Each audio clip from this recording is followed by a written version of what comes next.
So hi guys, welcome back sa ating YouTube channel mga katropa. Isa na namang kwentuhan dito pa rin sa Usapang Business. So ngayong araw na to, pag-uusapan natin yung presyuhan ng baboy na unti-unting bumababa. And dati talagang namamayagpag ang presyo, 200 per kilo ang live weight, diba? So ibig sabihin napakagandang industry ng pagbababoyan. And ito rin, syempre, isang source ng food para sa hindi lang sa mga Pilipino kundi sa iba't ibang panig ng mundo. Ibig sabihin nito mga katropa, marami ang nagreklamo magbababoy ngayon dahil unti-unti nga bumababa yung presyo ng baboy. Sa mga panahon na ganito, ano pa yung magandang diskarte na gawin bilang isang hog raiser, bilang isang magbababoy, bilang isang namumuhunan sa baboy at nag-aalaga ng baboy? Sa mga panahon ng mataas ang presyo, yan yung time na talaga ang makakapagsubi ka, makakapagtabi ka, makakapag-ipon ka, at talagang ma-upgrade mo yung mga gamit and facilities mo sa iyong baboyan. Sa panahon naman na medyo challenging ang pricing ng baboy, mga katropa, ibig sabihin, naglalaro sa 160, 170. Talagang ang pinaka-safe na computation, at least 180. So, medyo makahinga ng maluwag-luwag ang mga hog raiser natin. Pero kapag nag 160 mga katropa, medyo mabigat na yan sa bulsa at nakakakaba kasi nga alanganin na kumita ka. Lalong-lalo na yung mga piglets na binili ng mga 4, 5, 5,000. And hindi naman lahat ng baboy is sumasakto na 100 kilos. Minsan mayroong 85, 87, 93, 96, 105, 103. Kapag in-average mo yun, mag-a-average ng 90 plus kilos or sa mga backyard hog raiser kasi mga katropa kapag nag 106 na, lalong-lalo na sa mga kanayunan, sa mga probinsya, sinasabi na nila na ano na yun, oversize. Ayan. So kapag oversize, iba na naman yung pricing niyan. Hindi ko alam mga katropa kung bakit ba nauso yung oversize na baboy. Kasi samantalang kapag kinatay naman ang mga baboy, pare-parehas pa rin na karne ang kalalabasan niyan. And sa ibang bansa nga mga katropa, talagang 6 months nila inaalagaan ang kanilang mga baboy para talagang lumaki ng husto. Kaya naman nakikita natin talagang mga jumbo yung mga baboy na kinakatay sa ibang bansa, and nakikita natin halos minsan yung iba halos lumaki na at kasing laki na ng mga baka yung size ng mga baboy na kinakatay. Samantalang sa mga kanayunan mga katropa, kung backyard hog raiser ang nag-aalaga, bumigat lang ng 110, 115. Nako, oversize na. Ang gustong-gustong bilhin ng mga namimili na nagkakatay ng baboy mga katropa, gusto nila yung mga 80 plus, gusto nila yung mga 70 plus para may may bawas pa. Kasi nga kapag hindi nag 80 plus yung kilo ng baboy, meron pang bawas na 5 pesos per kilo kung pagbili. Ibig sabihin nito mga katropa, isa ito sa mga disadvantage ng mga hog raiser na challenging sa kanila kasi kung yung baboy nila 75 kilos lang, 77 kilos, mas lalo pang bababa yung presyo ng kanilang inalagaang baboy.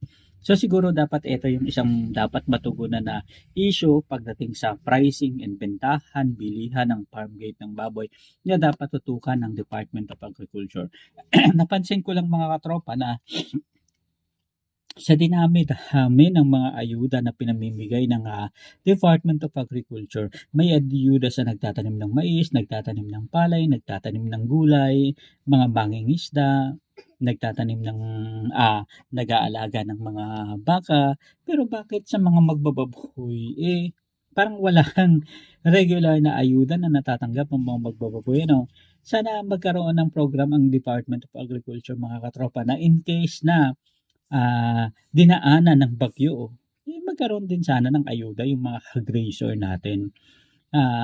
Kasi napansin ko lang na sa tagal ko na pagbababoyan, mga ilang years na nagbababoy, hindi ko masyadong naramdaman na may ayuda na pinamimigay Maliban na lang dun sa sinasabi nila na insurance sa mga alagang baboy.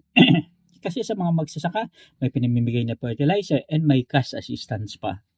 Sana sa mga hog raiser na magbababoy meron din gano'n ano. Tulad na lang ng mga ganitong ang presyuhan ng baboy ay napakababa. Sana magkaroon ng subsidy yung mga hog raiser sa pagbili ng feeds, 1,000 pesos sa bawat isang baboy. So malaking tulong na yan mga katropa sa mga hog raiser, sa mga magbababoy. O 2,000 pesos sa bawat isang baboy na alaga. Naku po, maraming matutuwa na mga hog raiser pag ganyan ang ginawa ng Department of Agriculture mga katropa. At least isang bagay at isang pagkakataon yan na maramdaman naman ng mga hog raiser na importante rin sila sa pagbibigay ng security sa food security ng ating bansa, sa supply chain ng ating bansa. And pagsisiguro na merong makakain yung bawat mamamayang Pilipino mga katropa. So, hoping tayo na sana magkaroon ng pagkakataon na ganyan. And sa punto na ngayon is pababa yung tinatakbo at tinatahak ng presyuhan ng baboy, sana dumating yung pagkakataon mga katropa na merong subsidy yung mga hog raiser para at least hindi sila malugi. And yung iba, hindi talaga tuluyang magsara at hindi talaga tuluyang umayaw. Kasi napakarami nating nakita mga katropa na mga commercial hog raiser na yung iba kino-convert na lang talaga nila na palaisdaan yung kanilang babuyan kaysa malugi pa sila mga katropa. And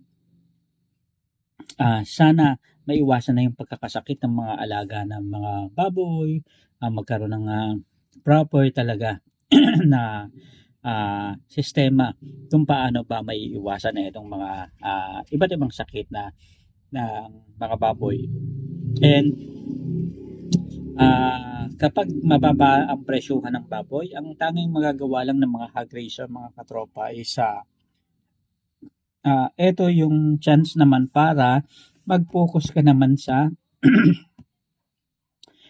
pagkatay ng sariling karne, pagkatay ng sariling baboy, and ikaw na mismo ang magbenta para at least hindi ka malugi. And sabi nga nila kapag ikaw yung nagkatay ng sarili mong baboy, at least nakakain ka na, kumita ka pa. Kasi kapag ikaw ay hog raiser at ang presyuhan is 150, 140, nako po, medyo napakabigat at napakasakit yan sa kalooban ng isang hog raiser mga katropa. Lalong-lalo na kung binili mo yung baboy na palalakihin mo. Pero hindi naman ibig sabihin mga katropa na laging nasa baba ang negosyo ng pagbababoyan. Meron din at maraming mga pagkakataon na tataas at tataas rin yan. Ayan. So, ang pagbababoyan kasi ay isang parang nag-iipon ka sa alkansya. Ayan. And sa pagninegosyo ng baboyan, kailangan matuto kang diskartehan, matuto mong maramdaman paano ba yung cycle. Kaya nga, lagi nating pinapayo bago pumasok sa negosyo ng pagbababoyan, alamin muna ang tamang sistema, tamang pamamaraan, at pag-aralang mabuti. Ayan, para at least masiguro mo, nakikita ka at magtutuloy-tuloy ang iyong negosyong babayan. So hanggang sa muli mga katropa, maraming salamat. Paalam.